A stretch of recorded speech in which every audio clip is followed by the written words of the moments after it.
Ser podcast. Hola, somos Toña Medina y Ángeles Oliva. Juntas hacemos Por el Principio. En el episodio de hoy, Luis Landero recuerda a su abuela Frasca, una maestra en el arte de contar. Habla del único libro que había en su casa y de cómo le marcó para siempre la muerte de su padre. ¿Tú la llevas? Cuentos de Carlos Anderson, Policía y Ladrón, 1, 2, 3, 4, 5, 6, 7, 8... Sí, yo creo que todos mis demonios literarios nacen de ese manantial, del manantial de mi infancia y de las relaciones con mi padre, y luego también del mundo de fantasía que conocí de niño. Yo llené las alforjas con toda la fantasía de los cuentos de mi abuelo y de más gente, y de los dichos narrativos, de la habladuría narrativa, ¿no? Que escuché yo de niño.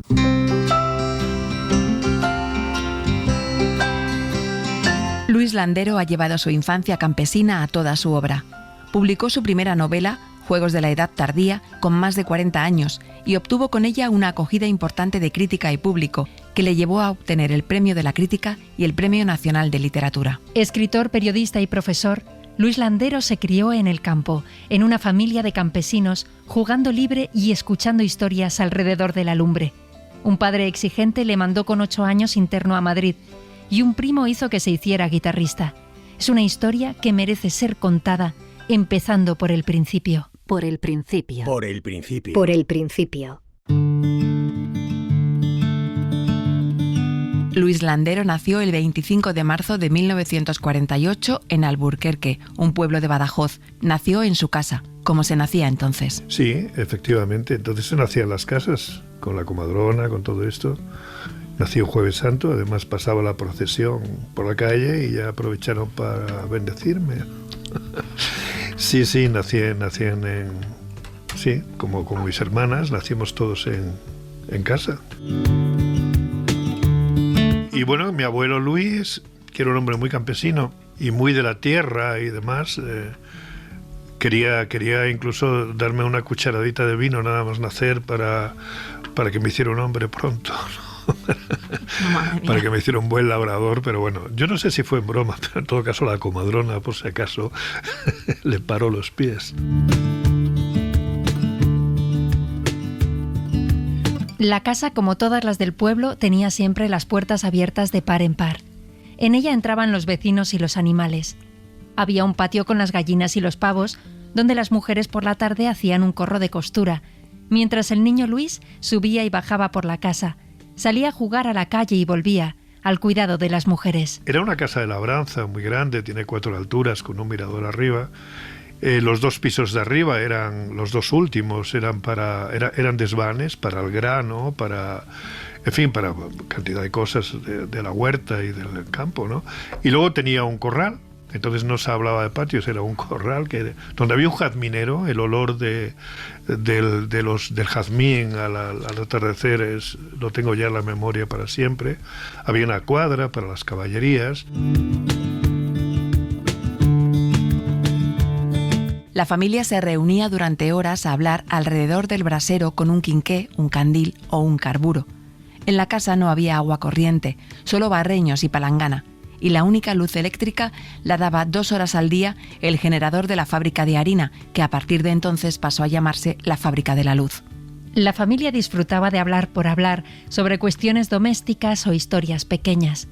Las conversaciones podían durar días y días retomando cada velada. A los niños no se les permitía participar. Estaban allí sentados para escuchar y aprender de los mayores. Los abuelos, el padre, las hermanas, los tíos y tías, primos y primas, todos compartían discusiones y polémicas alrededor de la lumbre.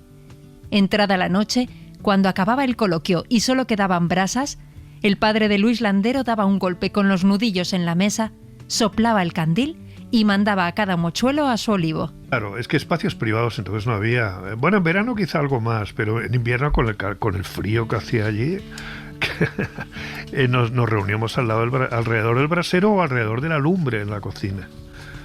Brasero de picón, claro, porque no había braseros eléctricos, o por lo menos no en el pueblo, claro, ¿para qué?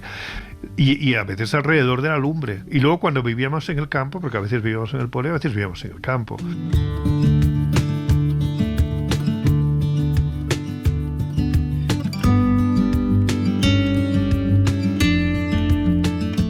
lugar central de la sala estaba la radio, con botones de nácar y un dial que se iluminaba señalando las capitales del mundo.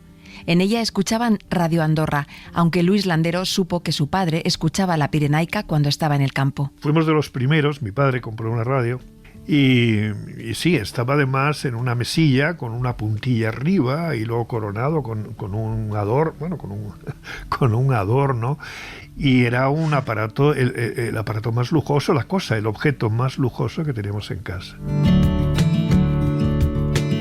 Yo no me acuerdo en qué año era, cuando yo era niño, sí, me acuerdo cuando lo compraron. Y venían los vecinos, porque daban luz durante 2 horas, los días que había. Y entonces venían los vecinos, ¿no?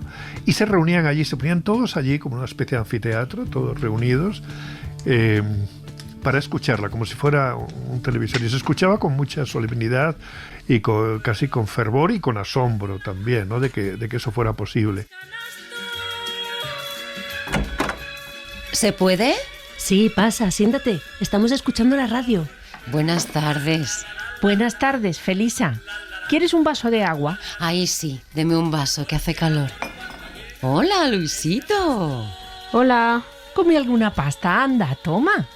Abuela, que van a poner mi canción. Mandamos hace tiempo una carta para pedir una dedicatoria para Luisito y desde entonces nos tiene pegadas a la radio todas las tardes.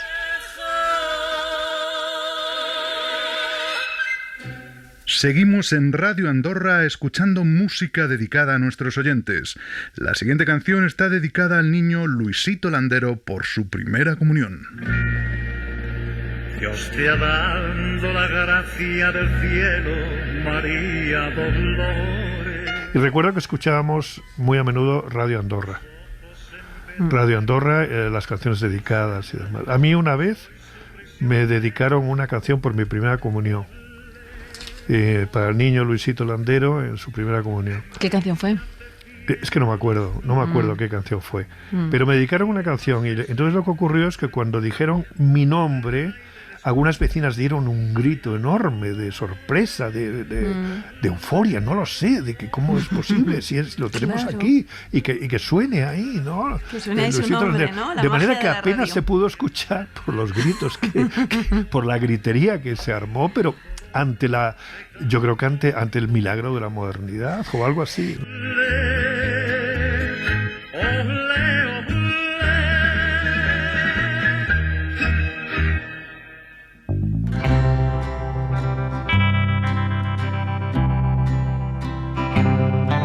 Luis Landero vivía entre su casa y la de su abuela Frasca, donde pasaba temporadas mientras sus padres trabajaban en el campo y él iba al colegio. Ellos iban al campo, efectivamente, vivían en el campo porque tenían que atender aquello. Y entonces a mí me dejaban con mis abuelos, con mi abuelo Luis y mi abuela Francisca, para que pudiera ir a la escuela en el pueblo, claro.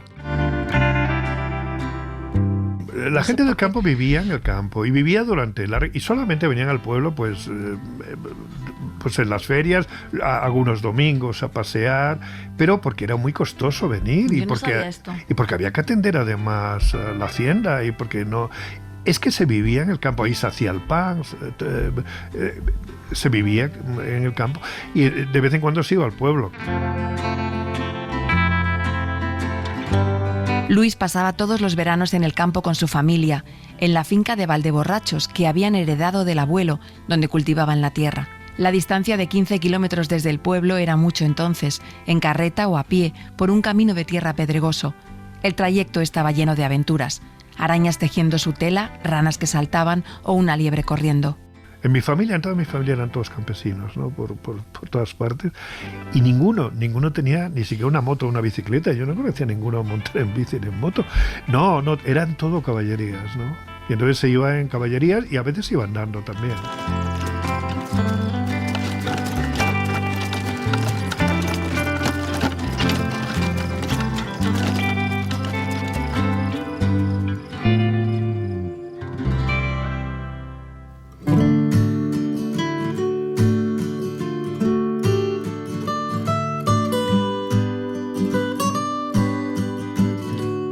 En la familia de Luis Landero todos eran campesinos, por parte de madre y de padre, hasta los parientes más lejanos eran labradores. No había nadie que fuera rico, pero tampoco eran pobres. Todos tenían tierras o capital, ovejas, cabras o cerdos, casa en el pueblo y algunos tenían criados en casa. La familia es descendiente de una familia judía de hojalateros ambulantes que se instaló en el pueblo en el siglo XV. No había nadie con estudios, ni siquiera con el bachiller elemental. Algunos habían podido ir a la escuela a aprender a leer y escribir, y otros eran analfabetos. Nadie había visto el mar, no habían viajado nunca, no habían estado nunca en un restaurante o en un hotel. Nadie tuvo nunca coche, ni moto, ni bicicleta, solo burros, mulas, yeguas y caballos. Eran todos campesinos cerrados, no eran gente de pueblo, eran gente de campo. En el pueblo eran más refinados, ¿no? Pero incluso la piel era distinta, porque en el campo naturalmente la piel estaba curtida por la intemperie, por los soles, los fríos, la manera de comportarse, la manera de vestir, todo se notaba a la legua, ¿no? Quién era de pueblo y quién era de campo, y luego la forma de hablar. Por ejemplo, en el pueblo se aspiraba la H, se seseaba muy fuerte. Se hablaba de un modo más, no voy a decir más vulgar, sino más rústico, ¿no? Una prosodia más rústica. En el pueblo eran más refinados en todo, incluso en la manera de alternar, en la manera de comportarse. Había una gran diferencia entre ser del campo y ser del pueblo. Entonces, en las ferias, por ejemplo, cuando venían a pasear, como se decía, a pasear, los del campo se les notaba, en todos se notaban que eran del campo.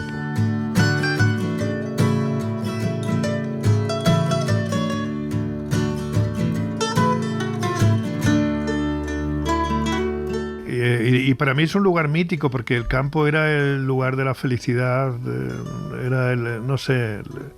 era maravilloso. Es que es muy difícil explicarlo, ¿no? Sobre todo en verano, además, que es cuando no había obligaciones, que es como una época de impunidad.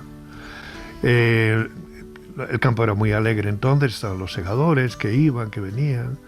Y bueno, los niños además, como no nos cansábamos nunca de correr ni de jugar, éramos libres además, podíamos ir, venir, correr, ir a grillos, a ranas, de todo, ¿no? Y entonces para mí las épocas más felices de mi vida son los veranos de la infancia.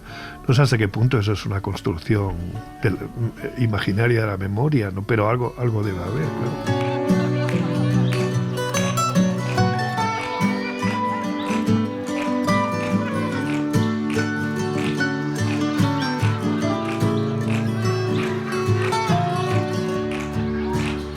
Por el principio, Luis Landero, Cadena SER. En la casa de Luis Landero solo había un libro. No se sabe de dónde salió. El padre de Luis, en la época de la siega y la trilla, les leía cada noche a los segadores un capítulo de ese libro, en la casa que se utilizaba como cocina en el campo. Sí, el único libro que había en todo el ámbito familiar, que éramos muchísimos, entre abuelos, tíos, primos y demás. No, libros no había en ninguna de esas casas. Y en mi casa había un libro, yo se lo pregunté a mi madre qué hacía ese libro allí. Pues yo creo que estaba allí cuando lo compramos la casa, que la compraron en el 46 o 47, pues el libro debía estar allí, supongo. Era un libro, El Calvario de una obrera, que yo creo que son 2 o 3 tomos, pero ahí había un tomo nada más, que lo conservo yo, por cierto, de León de Montenegro, que era un escritor un poco folletinesco, creo.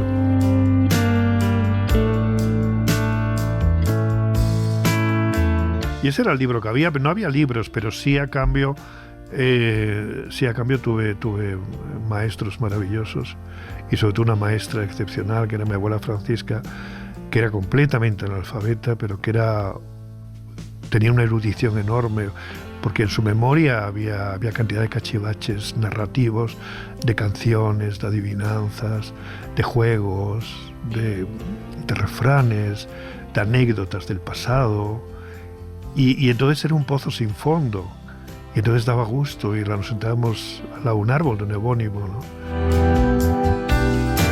La abuela de Luis, Francisca, Frasca, había sido pastora desde la niñez hasta el matrimonio y era analfabeta, pero era una maestra en el arte de contar. Creaba personajes, establecía episodios y hacía pausas narrativas. Dominaba la entonación, creaba momentos de suspense, de humor o de drama. Intercalaba poesías o canciones en el relato. Hacía que los niños participaran haciéndoles preguntas. Sí, entonces nos sentamos allí, entonces mi abuela le dijo, abuela, cuéntame un cuento. Y mi abuela contaba los cuentos de maravilla. Y entonces en esos momentos se quedaba suspendido el tiempo, quedaba suspendida la realidad. Y entonces entrábamos en un mundo maravilloso. El mundo del país de Maricastaña, hace mucho tiempo, en un país lejano, que solía ser el país de Maricastaña. Y nada me gustaba más en la vida que escuchar los cuentos de mi abuela o escuchar a mis mayores. Lo bien que hablaban además. Para mí fueron realmente mi modelo retórico sigue siendo ese. Luego se añadió naturalmente el modelo retórico de los libros que leí ya de mayor. Pero ese era el verdadero lenguaje popular que... no vulgar, sino popular, ¿no? Que se había ido transmitiendo de generación en generación y que vendría rebotando desde los tiempos de Cervantes o de Lazarillo, y que se hablaba muy bien, con una propiedad, con una riqueza de léxico, con unos matices. Me he pegado rebalón y ahí ya me he enganchado. No, mira, que si puede nos saluda, que es un antipático. Pero incluso cuando no necesariamente había que contar cuentos, era oír hablar a los mayores al lado del fuego. Los mayores que hablaban y contaban cosas del pasado o cosas del presente, pero se hablaba y se hablaba mucho, naturalmente se opinaba esto, lo otro, y a mí me encantaba escucharlos. Y esa música maravillosa de nuestra lengua, a mí me llegó fundamentalmente a través del lenguaje oral que yo escuché de niño. Porque además en mi familia campesina, a pesar de que no había ido a la escuela, respetaba mucho la cultura y era muy cuidadosa, respetaba a los maestros, respetaba el saber. Era muy cuidadosa a la hora de hablar, a la hora de comportarse. Poca gente he conocido yo tan elegante y tan educada como los viejos campesinos de entonces, ¿no? Y eran muy cuidadosos y hablaban muy bien, eligiendo muy bien las palabras, se esmeraban en hablar. Y entonces yo, por ejemplo, cuando leo el Quijote, cuando leo, libros, o cuando leo Galdós, sin ir más lejos, reconozco la música oral, la música verbal que yo escuché de niño. ¿Cómo ve? Ya. Pues porque me han encontrado las gafas que les había dejado eso. Sí.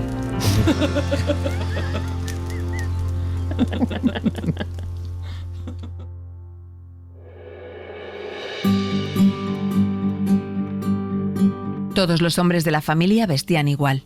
Chaqueta, chaleco y pantalón oscuros, de pana o de dril, camisa clara de rayas, sombrero rígido de fieltro, pelliza en invierno y botines de becerro color caoba hechos a mano por los maestros zapateros del pueblo. Aquellos botines chirriaban mucho, es un sonido grabado en la memoria del Landero. Las mujeres vestían de marrón o de negro, con pañuelo oscuro, alpargatas y medias también oscuras.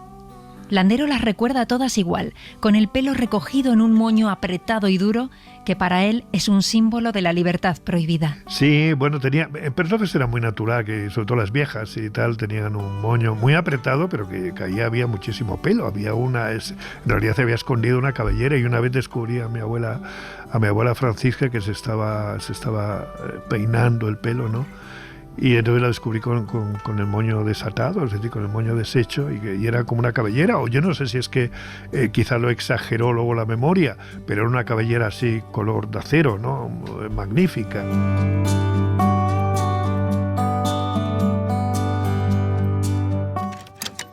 Buenos días, doña Frasca.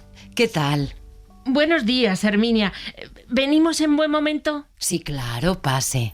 Hola, Luisito. Hola. Perdone que le moleste, Herminia. Nos ha llegado esta carta y se la traigo a ver si me la puede leer. Sí, claro. Siéntese. He hecho café. ¿Quiere usted un poco? No, nada. Si nos vamos enseguida, que no queremos molestar. Usted no es ninguna molestia, por favor. Luisito, ¿quieres un vaso de leche? Sí, gracias. Ay, pero Luisito, si ya has comido en casa. Tengo hambre. Claro que sí. Toma, que te pongo un poco. ¿Seguro que no quiere usted una tacita de café? Seguro. Gracias. Ay, qué apuro me da siempre traerle las cartas, Herminia. No se preocupe. Ya sabe que yo le echo una mano cuando lo necesite. Qué ganas tengo de que crezca Luisito y sepa leer. Así dejaré de molestarle. ¿Yo ya sé leer? Aún te queda un poco. ¿Ayudarás a la abuela con las cartas cuando seas mayor? Sí. Aquí tienes la leche, Luisito. Deme esa carta, Frasca, y le echamos un vistazo. abuela además, me acuerdo, porque mi abuelo Luis estaba más bien en el campo y nos quedábamos solos en casa, y siempre que recibíamos una carta, raramente, pero alguna vez, que era alguna carta oficial, de un recibo, o carta de un familiar, teníamos que ir a casa de una vecina que la leyera, porque mi abuela no sabía leer, y yo era demasiado pequeño y no sabía leer tampoco entonces. Y mi abuela eso le daba mucha vergüenza. Y siempre me decía, otra de esas experiencias fundacionales, tú tienes que aprender a leer y a escribir. Y a ver si aprendes a leer y a escribir pronto, y así no tenemos que pasar la vergüenza de tener que ir afuera de casa a que nos lean las cartas que recibimos. A ella le daba mucha vergüenza eso.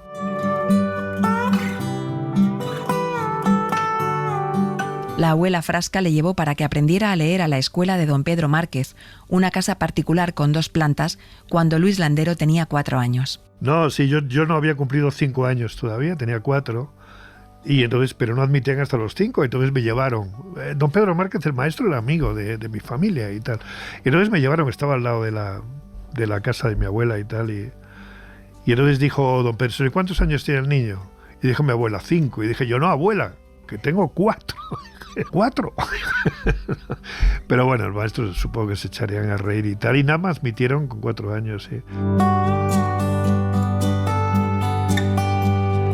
Estaba la escuela con lo que había entonces, estaba el crucifijo, Franco a un lado, José Antonio al otro, y había un conejo con misomatosis en una especie de póster. Sí, porque entonces la misomatosis en los conejos se había extendido mucho, y entonces era un cartel instructivo, ¿no? Donde aparecía un conejo con misomatosis en medio de un campo, ¿no? de violetas silvestres, ¿no? La mixomatosis es una enfermedad mortal para los conejos, aunque desde 2018 se sabe que ha mutado y afecta también a las liebres. Se produce a causa de un virus y se transmite por las pulgas y otros chupadores de sangre. Provoca tumefacciones en la piel y en las membranas mucosas, sobre todo en cabeza y genitales. Suele provocar conjuntivitis aguda y a veces ceguera. El conejo se vuelve apático, pierde el apetito, tiene fiebre y muere en 2 semanas. La cría de conejos se promovió en el siglo XX en Europa porque era una fuente importante de carne y pelo. Por otro lado, sus depredadores naturales habían o diezmado o desaparecido, con lo que la población aumentó mucho y empezó a considerarse un problema. El virus de la mixomatosis se aisló por primera vez a partir de conejos de laboratorio en Uruguay en 1898. Se introdujo en Australia en 1950 en un intento por controlar la población de conejos y la redujo de 600 millones a 100 millones en un periodo de 2 años. La mixomatosis fue introducida deliberadamente en Francia en 1952 por un bacteriólogo para reducir la población de conejos en su finca y se difundió rápidamente por Europa continental y el Reino Unido. En España ha afectado además a otros animales, como el águila imperial ibérica y el lince ibérico, que se encontraron sin su sustento básico. En Europa las poblaciones de conejos silvestres se redujeron entre un 90 y un 95% en los años siguientes a la introducción del virus, los años 50, cuando transcurrió la infancia de Luis Landero. Entonces se crearon las primeras campañas para prevenir la propagación de la mixomatosis, y aunque la selección natural ha hecho que muchos conejos se hagan resistentes a ella, en la actualidad existen campañas del Ministerio de Agricultura para prevenir su propagación entre las liebres. Era para mí siempre eran 4, era Cristo, José Antonio, Franco y el conejo. Y siempre para mí iban juntos. Eran las 4 cosas que había en las paredes, ¿no? Que había en las paredes. Y nunca distinguí muy bien. Vamos, me parecía que el conejo estaba allí por derecho propio y bien, o sea que me parecía bien. Siempre recuerdo, es otra de esas cosas que se quedan en la memoria, ¿no? El conejo agregado, ¿no? a esos poderes naturales y sobrenaturales que eran el crucifijo y los 2 ladrones. Perdón, los 2, quiero decir, y los 2 políticos, ¿no?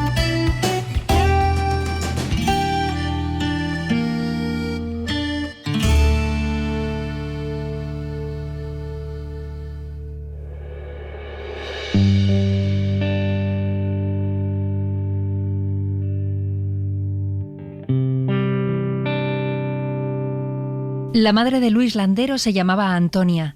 Era una mujer muy calmada y con una gran autoridad. Tenía una sabiduría especial, era muy tranquila en sus juicios. Y no era muy efusiva. sembraba la paz, calmaba todas las tormentas en casa. Mi madre era una mujer, nunca la había enfadada. Era una mujer serena, era una mujer optimista, una mujer sabia. Era una mujer que todo el mundo la quería mucho, ¿no? Y todo el mundo la respetaba mucho y todo el mundo le pedía consejos. Daba gusto estar con ella, lo serena que era, lo bien que hablaba, lo equilibrada que era. Era una mujer, bueno, es mi heroína, del mismo modo que mi héroe es Don Quijote, mi heroína es mi madre.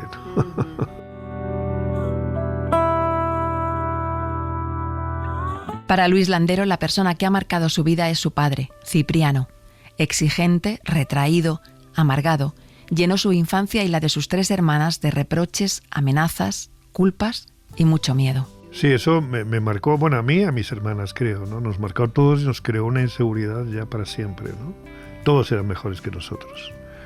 Nos ponía ejemplos, sobre todo porque tenía una fascinación extraordinaria estaba fascinado con la gente del pueblo, que le parecían como más finos, y uno que sabía tocar la guitarra, otro que sabía escribir a máquina. Entonces él lo sublimaba todo esto. Y entonces nosotros no servíamos para nada. Entonces nos crió en una especie de complejo de inferioridad respecto a todos la gente del pueblo, ¿no? Y ese complejo yo lo he arrastrado siempre, y por más que lo tengo ya racionalizado, sigue ahí, claro, sigue ahí.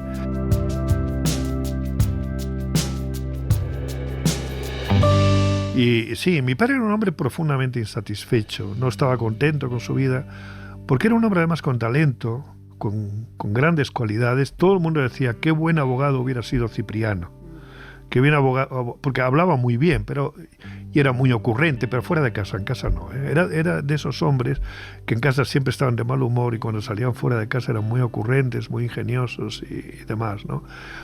Y entonces él tenía un mundo interior que no supo canalizar, no encontró un modo de expresarlo porque no pudo estudiar. Y entonces todo lo que su proyecto de vida, el proyecto de vida que él no pudo tener, lo proyectó en mí. Yo fui su proyecto de vida. Entonces quería que yo fuese todo lo que él no había podido ser, que fuese, no sé, un gran abogado, un gran no sé qué, en fin, yo qué sé, un médico, militar de carrera, algo de esto, ¿no? Y no, yo le decepcioné completamente, además ya mi padre tenía miedo, pero le teníamos todos miedo de algún modo.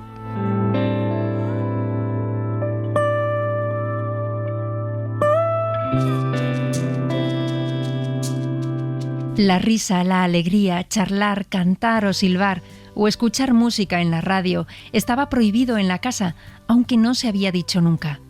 Cuando años después la familia emigró a Madrid, el padre salía cada tarde a dar un largo paseo por el barrio, y entonces sí, Luis y sus hermanas aprovechaban a jugar al parchís, cantar, bajar a comprar helados o bambas de nata, o meter al gallo que tenían en la terraza en casa, darle a comer pan mojado en vino y jugar con él. Cuando el paseo acababa y el padre volvía, el sonido de sus botines de becerro en la escalera y sobre todo la garrota sonando en el suelo hacían que volviera el silencio a la casa. Era un hombre amargado, siempre triste, ¿no? Y poco hablador, y luego sí era muy hablador fuera de casa y muy simpático y tal, pero en casa no. Y le teníamos cierto miedo, ¿no?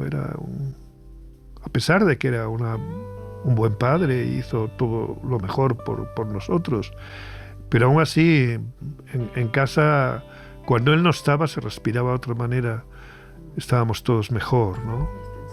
Cuando él llegaba, exactamente, cuando él llegaba era todo más sombrío, todos de algún modo nos escondíamos, nos callábamos, no nos atrevíamos a hablar.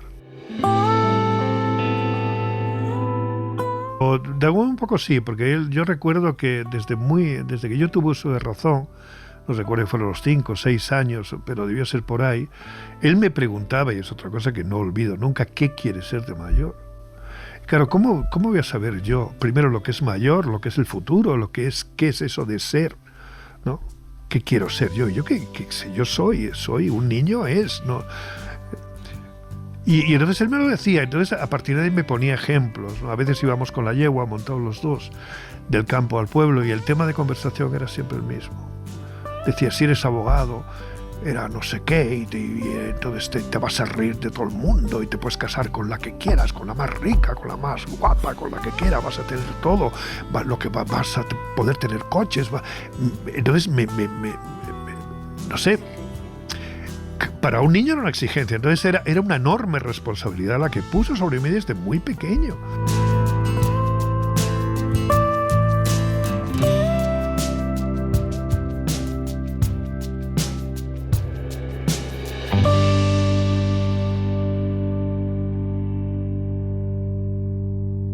Por el principio, Luis Landero, Cadena SER.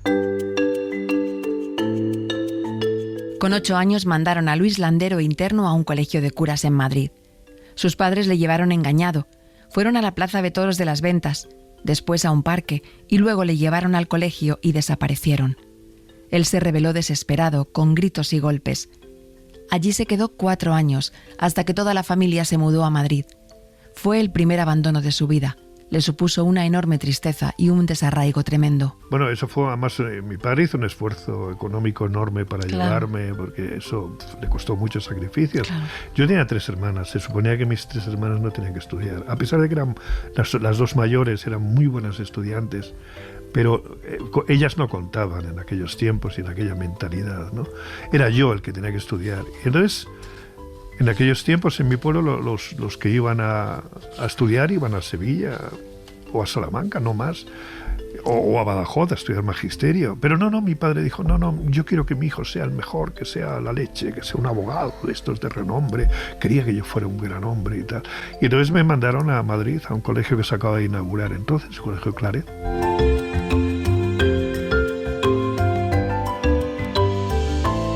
Y entonces sí me mandaron ahí con 8 años. Y aquello para mí supuso un desarraigo. Todavía no acabo de asumir cómo reaccioné. Yo sé que me quedé con una enorme tristeza, ¿no? Y recuerdo que esa tristeza además vino. Yo no sabía hasta qué punto estaba triste. Cuando escuché la palabra bocadillo, además pronunciada así. Mi pueblo no, o por lo menos en el mundo campesino en el que yo vivía, la palabra bocadillo no existía. Para merendar era un cacho pan y queso o lo que sea. Pero la palabra bocadillo yo no la conocía. Y entonces cuando llegué allí, y el primer día que me dejaron, y entonces vino un cura y me dijo si quería un bocadillo. Y entonces cuando sentí realmente el desarraigo y la lejanía, y sentí una tristeza enorme como pocas veces he sentido. Y de hecho la palabra bocadillo todavía es una palabra que de algún modo evito. Evito porque es que me recuerda a ese momento. Es curioso como a veces los sentimientos, las ideas y demás a veces se concentran, se concretan en algo, en un detalle, ¿no? En un detalle, pues como la Magdalena de Proust o algo así, ¿no? Y ese detalle es la palabra, esa bocadillo.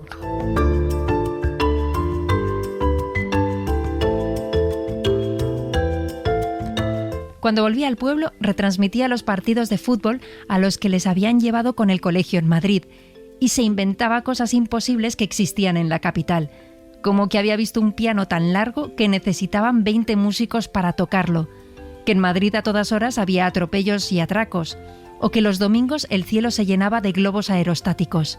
Yo recuerdo que cuando vine interno a Madrid, la primera vez que fui al pueblo, de vacaciones, supongo que sería Navidad o algo así, me llevó a la escuela de Don Pedro para que hiciera una demostración allí a los chicos del pueblo de lo mucho que sabía yo, lo cual era una barbaridad. ¿Y yo qué voy a saber?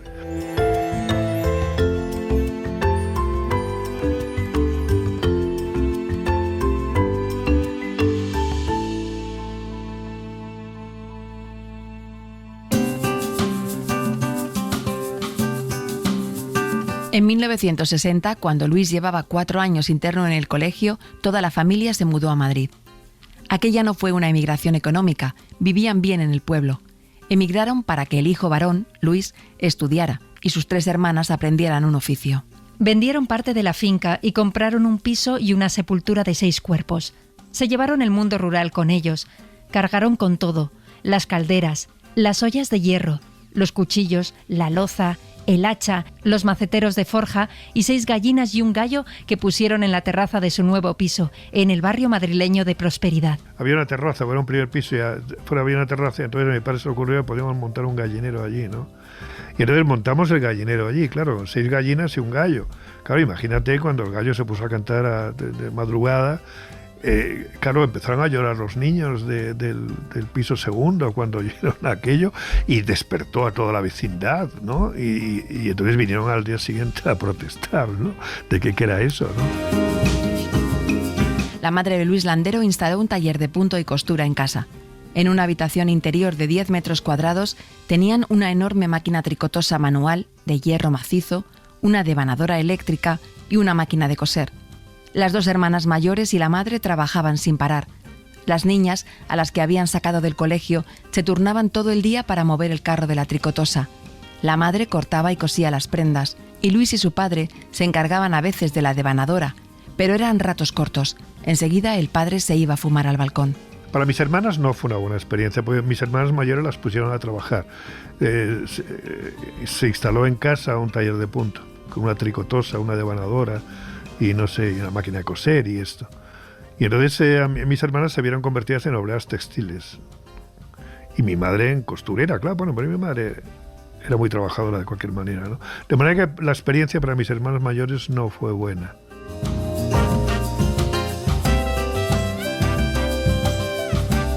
El barrio de Prosperidad era entonces una sucesión de descampados, montones de basura y casas aisladas, merenderos, campos de fútbol de tierra y cuevas donde vivían familias de gitanos. Había rebaños de ovejas que pastaban por los solares del barrio y pasaban por la calle donde vivía la familia Landero al atardecer.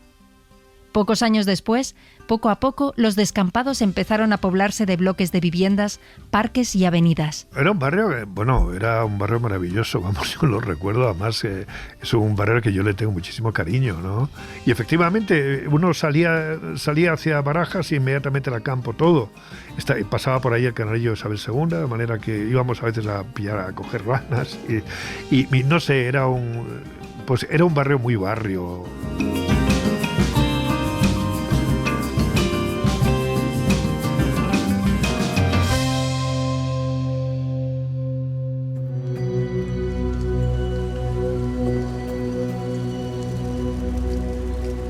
Pero mi padre era así, era una persona a la que yo quiero muchísimo y estoy muy agradecido y todo esto, pero una persona que marcó mi infancia. Y de hecho es la gran musa. Yo si no hubiera sido por mi padre, sí, supongo que hubiera sido escritor, no lo sé, pero hubiera escrito otras cosas. Yo casi todo lo que escribo está marcado, ¿no?, por la relación con mi padre y por todo lo que supuso y luego su muerte, claro. Cuando yo tenía 16 años él murió, ¿no? Y entonces nosotros no nos hablábamos ya. Es más, a veces me dio unas palizas tremendas, ¿no? Y me sacó de estudiar con 14 años, me puse a trabajar. Primero en una tienda de ultramarinos, iba con un carrito y con una bata gris repartiendo pedidos, luego en un taller mecánico para que supiera lo que era la vida, ¿no? Y ni siquiera trabajando era yo formal, porque yo era una especie de macarrilla de la Prospe. A mí lo que me gustaba era el cine, me gustan las motos, me gustan las chavalas, me gustan los amigos. A mí me gustaba la vida esa. Estudiar no me gustaba nada. Además me metieron en ciencias, porque dijeron los curas que mejor ser ingeniero que abogado. Y yo no entendía nada, ni de matemáticas, yo no entendía. Y a mí no me gustaba estudiar, a mí lo que me gustaba era el barrio.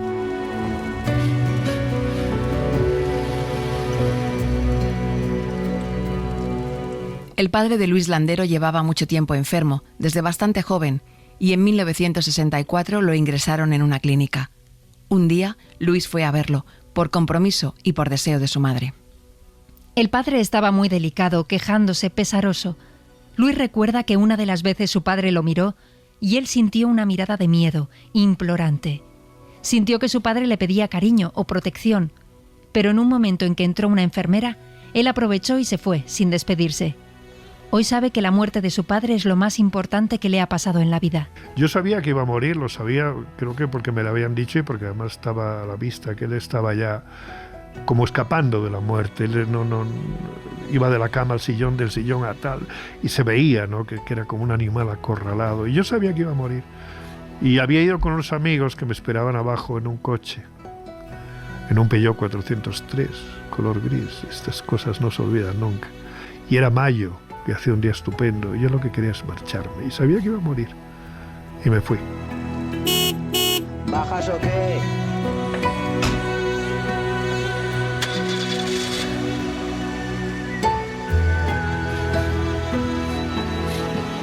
Y entonces cuando llegué a casa ya hacia las 10 o 11, no sé qué hora sería, yo sabía que él había muerto. Y efectivamente vi las luces del primer piso donde vivíamos apagadas y subí directamente al tercero, donde vivía doña Sara, una vecina con la que teníamos mucha confianza. Llamé al timbre y salió mi hermana mayor. Y me dijo, papá ha muerto. Y entonces él, cuando murió, yo recuerdo que me sentí liberado. De algún modo me sentí liberado. Y esa culpa, la culpa de haberme sentido liberado con la muerte de mi padre, eso me ha acompañado siempre.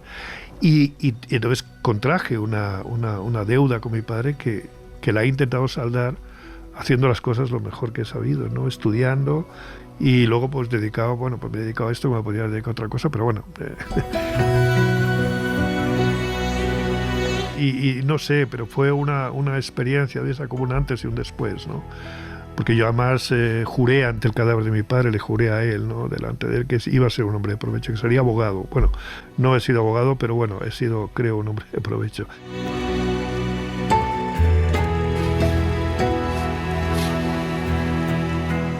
Todo eso es, todos esos, es una carga tremenda, ¿no? Es una carga tremenda. Porque, sí, eso ha definido mi carácter, y el carácter es el destino, como decía Heráclito. Y es tremendo, todo eso para mí ha sido tremendo y me persigue y me perseguirá siempre. Y no consigo hacer las paces con mi padre y sueño muy a menudo con él. Es un sueño recurrente que mi padre llega, suena y entonces me encuentro con él. Me encuentro con él, ¿no? Y es un momento de no sé, de alegría, de poder explicarle, de poder hablar muchos años después y pedirle perdón y no sé, y entendernos, pero no fue posible, no fue posible.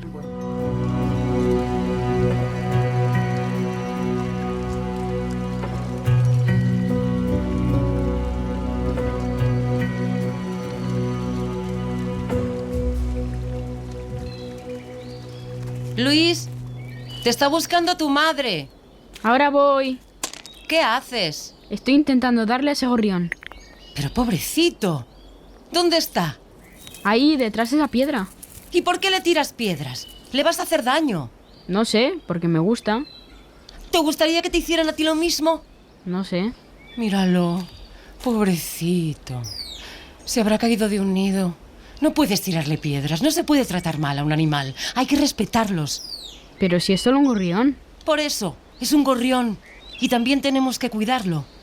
Anda, vamos a llevarlo a casa, a ver si lo podemos salvar. No sé si mi madre querrá. Ya hablo yo con tu madre. Y tú deja de hacer esas cosas. Es una crueldad.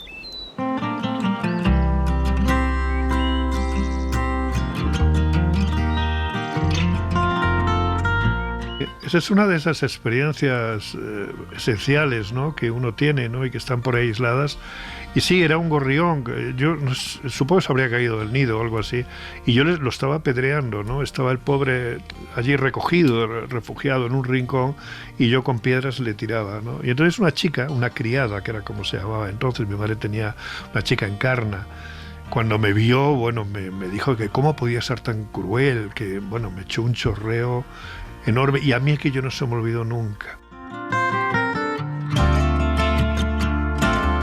Fue efectivamente el descubrimiento de la crueldad, de cómo uno puede ser cruel con una criatura, ¿no?, tan indefensa como un gorrión, ¿no?, que no puede volar, que está... Y esa es una experiencia que me marcó y la tengo muy presente siempre y se ha convertido como en un referente moral, digamos.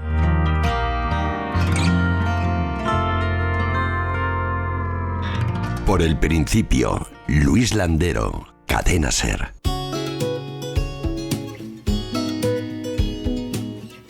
Alburquerque era un núcleo estratégico muy codiciado por su situación. En él está el Castillo de Luna, una de las fortalezas mejor conservadas de Extremadura.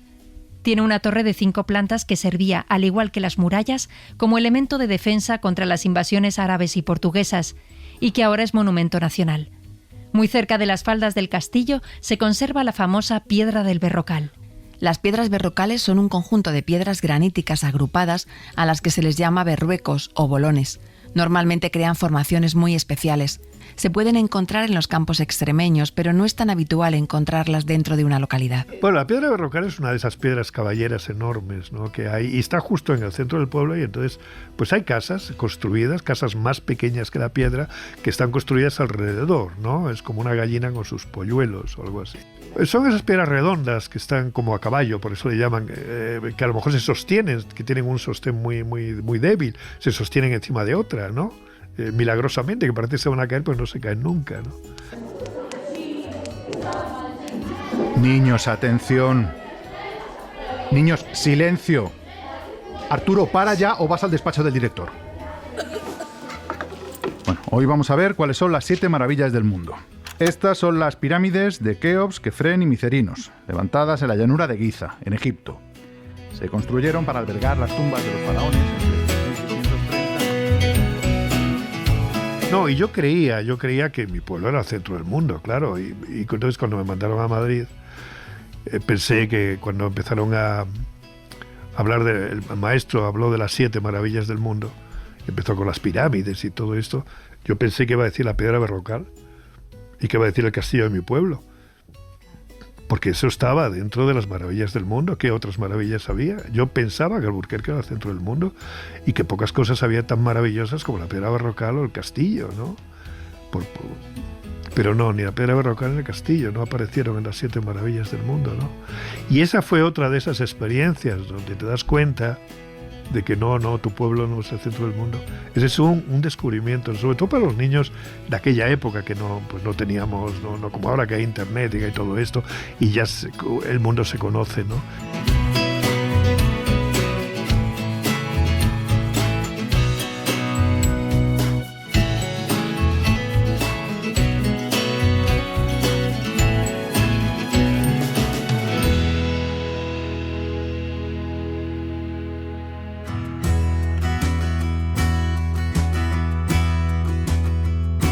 Una figura esencial en la infancia y juventud de Luis Landero fue su primo Paco, 12 años mayor que él. Usaba botas camperas y sombrero, y andaba con un aire entre torero y cowboy.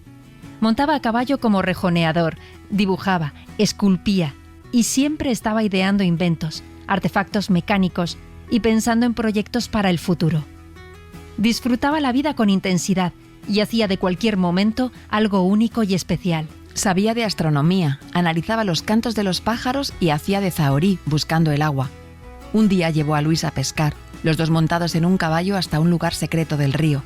Le contó historias de lobos y aparecidos. Los amigos de Paco lo llamaban Henry, nadie sabe por qué.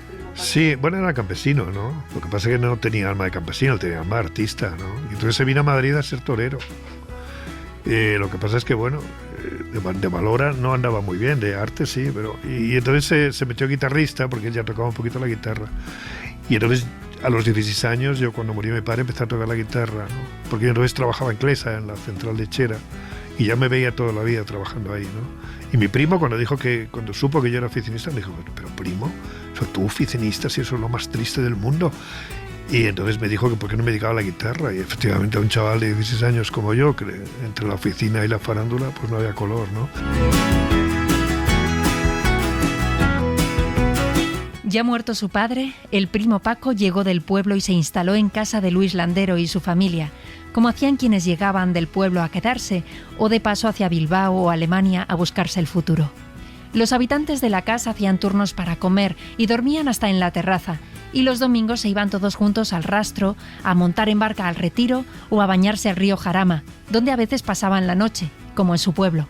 En esos tiempos llegó el primo Paco y la casa se llenó con sus sueños fantásticos. Intentó ser torero, pero decidió ser guitarrista profesional. Buscó un maestro y arrastró a Luis Landero con él. Luis acabó dejando sus otros estudios y el trabajo como administrativo que tenía entonces y los dos se examinaron para el carné de guitarrista profesional en 1967. Empezaron a frecuentar peñas flamencas y academias de baile y aprendieron a acompañar el cante y el baile. Así trabajaron durante algunos años y vivieron intensamente el mundo de la farándula, con giras, actuaciones y aplausos. Luis Landero se fue a París y allí estuvo como guitarrista en el mundo bohemio de artistas y escritores, hasta que volvió a Madrid, se casó, aprobó una oposición y decidió dedicar tiempo a escribir.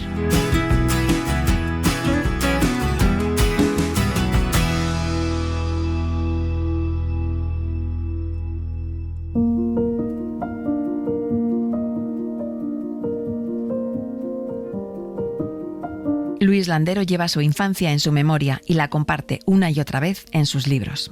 La felicidad plena es la infancia, salvo que esto sea una invención de la memoria, porque también en la infancia hay momentos duros. Antonio Machado hablaba de la mágica angustia de la infancia, y estoy seguro de que en mi infancia hubo momentos malos, momentos de incertidumbre, momentos de tristeza, momentos de miedo, etcétera. O sea que, pero al final lo que queda efectivamente es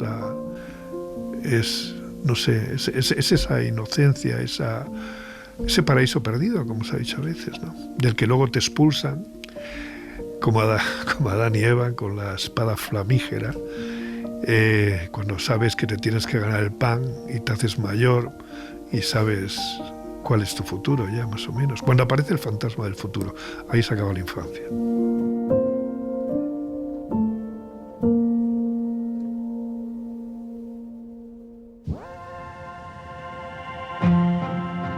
Por el principio, Luis Landero. Dirección, realización, guión, montaje y locuciones, Ángeles Oliva y Toña Medina. Producción, Matilde Suárez. Técnicas de grabación, María Jesús Rodríguez y Alicia Molina. Interpretación, Eli Zapata, Alicia Merino, Chupi Llorente y Javier Laorden.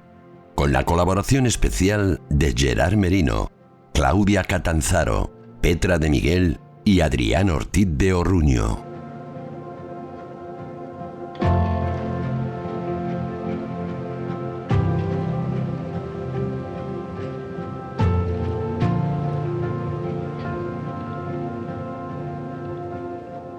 Suscríbete a Por el Principio. Todos los episodios y contenidos adicionales en la app de Cadena SER y en nuestros canales de Apple Podcast, Spotify, iVoox, Google Podcast y YouTube. Cadena SER. La radio.